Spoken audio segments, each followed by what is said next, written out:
खासतौर पे अगर मैं हमारे मुल्क की बात करूं तो अब्दुल्ला भाई, पाकिस्तान पर ये जो इलेक्शन के रिजल्ट्स हैं, भारत में जो इलेक्शन के रिजल्ट्स हैं, पाकिस्तान पर इसके क्या असरात आप बराह रास्त देखते हैं? अनाउंस किया जा चुका है कि नरेंद्र मोदी साहब उस ओथ लेंगे। और चीखने चिल्लाने की आवाजें साफ सुनाई दे रही हैं। उसमें दुनिया भर के लीडर्स आ रहे हैं उसमें शामिल होने के लिए, तो उसके बाद वो अपनी हुकूमत बनाएंगे। उस मुल्क की, भारत की तरक्की के लिए जरूरी था कि मोदी साहब आगे प्राइम मिनिस्टर बनते।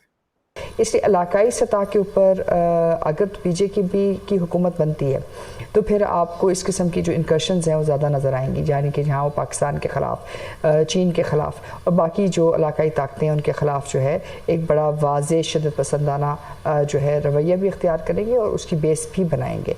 लेकिन इसी तरीके से सियासत का भी असर आता है, ये नहीं कहा जा सकता कि नहीं आएगा। जो उनके रियासती इदारों के साथ, बिलखसूस उनके हिंदुस्तानी फ़ौज के साथ, हिंदुस्तानी पुलिस के साथ जो उनके ताल्लुकात हैं, उसके अंदर वो इजाफा भी करेंगे और उसको इस्तेमाल करने की कोशिश भी करेंगे। बाकायदा मगरिब जो है उनके ऊपर मेहरबान है, इसराइल मेहरबान है, अमेरिका मेहरबान है, यूरोप मेहरबान है, और वो उनको जो है चाइना के मुकाबले में एक ताकत के तौर पर, तवाज़ुन के तौर पर देखना चाहते हैं खित्ते में। आपको अभी लग रहा है ये कुछ दिन के अंदर बड़ी ही एक छोटी मोटी अपोजिशन रह जाएगी, क्योंकि हुकूमत बनते ही सब ने दौड़ना है बीजेपी की तरफ। लेकिन ये फैक्ट है, बहसीते student of political science, Bharat की तरक्की पॉसिबल नहीं थी अगर मोदी साहब अगले प्राइम मिनिस्टर ना होते। इसमें कोई शक ही नहीं है, कोई दो राय नहीं है इसमें।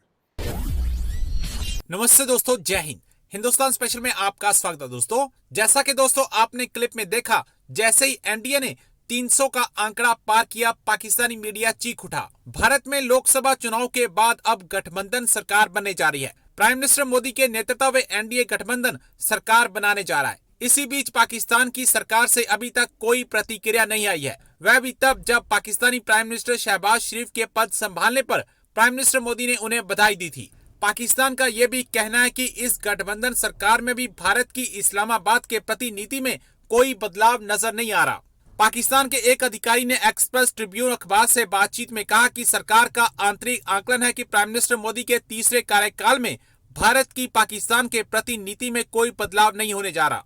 भारत में गठबंधन सरकार का दौर एक बार फिर से आ गया। पाकिस्तान का यह भी मानना है कि मोदी अपना रास्ता नहीं बदलेंगे और फिर आक्रामक रुख को इख्तियार करेंगे। तो चलिए दोस्तों, आज की वीडियो की तरफ चलते। Thank you so much. आज जिन चीजों पे खास कर जो बात करना चाहूंगा वो भारत का इलेक्शन है। बिल्कुल। और मैं बगैर किसी, मैं चीमा साहब सबसे पहले तो भारत को मुबारकबाद देना चाहूंगा आज कि वो बहुत बड़े सानेहे से बच गए हैं। उसकी वजह ये है, मैं बायस ओपिनियन नहीं दूंगा, मैं एक वन साइडेड ओपिनियन नहीं दूंगा। उस मुल्क की, भारत की तरक्की के लिए जरूरी था कि मोदी साहब आगे प्राइम मिनिस्टर बनते, बगैर एग्जैजुरेशन। चीमा साहब देखिए, आज मैं सबसे पहले तो एक बात करना चाहूंगा कि आज बातें क्या हो रही हैं भारत के टीवी पे बातें क्या हो रही हैं और लोग पाकिस्तान में क्या बातें कर रहे हैं। मैं इन सब को मिक्स करके बताता हूं, वो उसके मिले जुले रिएक्शन के बाद हम बात करते हैं। लेकिन ये फैक्ट है, बहसीते student of political science, Bharat की तरक्की पॉसिबल नहीं थी अगर मोदी साहब अगले प्राइम मिनिस्टर ना होते। इसमें कोई शक ही नहीं है, कोई दो राय ही नहीं है इसमें। अब उसमें बताता हूं बात, लोग जो बातें कर रहे हैं आज, अभी अब से 10 मिनट पहले मैं भारत के टीवी चैनल देख रहा था, उसमें वो कह रहे थे जी अब इस गाड़ी के ड्राइवर 3 होंगे क्योंकि कोलिजन गवर्नमेंट है। अच्छा, फिर उनकी मिनिस्ट्रियों के बारे में बातें हो रही हैं कि जी होम मिनिस्टर उनका होगा, ये होगा, वो होगा। मीडिया जितनी बातें जिस तरह करता है, पाकिस्तान की तरफ से बातें आ रही हैं कि हिंदुस्तान के मुसलमानों ने मोदी साहब को रिजेक्ट कर दिया है और यूपी के अंदर वो वोट नहीं होगी, 40 सीटें होती। ठीक, जो कुछ भी है, मैं बात करना चाहूंगा उस रीजन के अंदर स्टेबिलिटी और उस रीजन की ग्रोथ और how to move India, how India can prosperous and move forward. क्योंकि मेरी फीलिंग्स अगर जाती तौर पे देखिए चीमा साहब, मेरी फीलिंग्स भारत के साथ है, चाइना के साथ नहीं है मेरी। और दूसरा, अगर भारत सेफ होगा, भारत तरक्की करेगा, रीजन तरक्की करेगा, पाकिस्तान तरक्की करेगा। अगर वहां पे स्टेबिलिटी नहीं आती, देखिए आज हमें उम्मीद है, आज भारत तरक्की कर रहा है, हमें उम्मीद है इस चीज की कि वो रीजन स्ट्रांग होगा, पीसफुल होगा। अगर भारत तरक्की नहीं करता, भारत सफर करता है तो पूरा रीजन सफर करेगा। चाइना के साथ हमारे रिलेशनशिप जो कहे जाते हैं, हमारे रिलेशनशिप उनके साथ क्या है, हमारी सिमिलैरिटीज उनके साथ क्या है अगर देखी जाए, सिर्फ और सिर्फ हम पाकिस्तान की उनके साथ सिमिलैरिटी चाइना के साथ ये है कि भारत के साथ हमारी नहीं बनती तो जो आप हमारे चाइना भाई भाई हैं, आप हिमालय से ऊपर हैं, आप हिमालय से नीचे हैं, लेकिन करप्शन है, उसमें हम किकबैक्स लेते हैं प्रोजेक्ट्स पे, उनकी भी मजबूरी है कि भारत की दुश्मनी में उन्हें सपोर्ट करना होता है, इसके अलावा कुछ भी नहीं है। भारत के साथ हमारी सिमिलैरिटीज, हम सदियों से इकट्ठे रहे हैं, हम इंडस वैली के दो बच्चे हैं, हम इंडस सिविलाइजेशन से दोनों निकले हैं। तो देखा जाए तो मेरी फीलिंग्स जो है वो भारत के साथ है। और आज जो मैं समझता था, मैं वैसे समझ रहा था, एक चीज जो है आज हमें इलेक्शन से सीखनी होगी, बल्कि दो चीजें मैं बताना चाहूंगा। एक तो ये थी कि मोदी साहब की लिस्ट ऑफ परफॉर्मेंस और उनके जो 8 साल पिछले थे, 10 साल, उसमें चीमा साहब ओवर कॉन्फिडेंस ने नुकसान पहुंचाया है।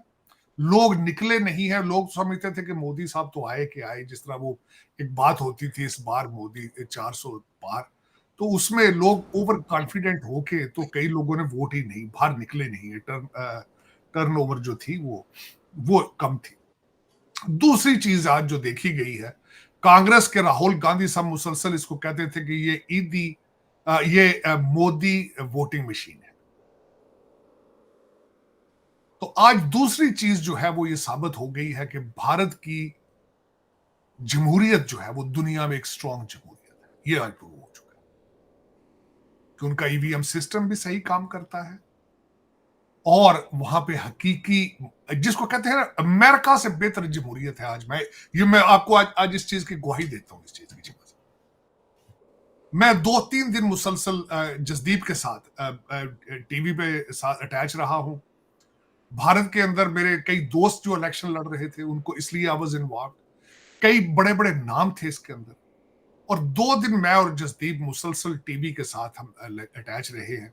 तो मैं ये आज जिस चीज को मैंने अपनी आंखों से पहली दफा इस चीज की गवाही दूंगा कि भारत की जमहूरियत जो है इस वक्त दुनिया की best democracy on the planet. ये मैं मुबारक दूंगा भारत को। मैं अब I have become a big fan of Bharat की डेमोक्रेसी। और देखें, दूसरा मैं एक तीसरा पॉइंट ये ऐड करना चाहूंगा चीमा साहब, सियासत में ये देखा गया है कि जब आप 10 साल हुकूमत में होते हैं तो लोग चेंज भी चाहते हैं। लोग जो हैं वो, आप चाहे जितने भी अच्छे परफॉर्मर हों, आपके कई एनिमीज, कई लोग, कई आपकी पॉलिसीज जो आप बनाते हैं, चाहे वो अच्छी पॉलिसीज हो, लेकिन लोग उसको क्रिटिसाइज करते हैं, लोग चेंज चाहते हैं। हमारी इंसानियत की एक जिबिल्लत है कि वो change, we are ever changing and change पसंद करते हैं। लेकिन मैं स्टेबिलिटी चाहता था। मैं चाहता था कि मोदी साहब इलेक्शन जीते हैं, उन्होंने जीते हैं, इसमें कोई शक नहीं है। लेकिन जो कई लोग डिसअपॉइंटेड हैं, कांग्रेस ने पिछले इलेक्शन से ज्यादा सीटें हासिल की हैं,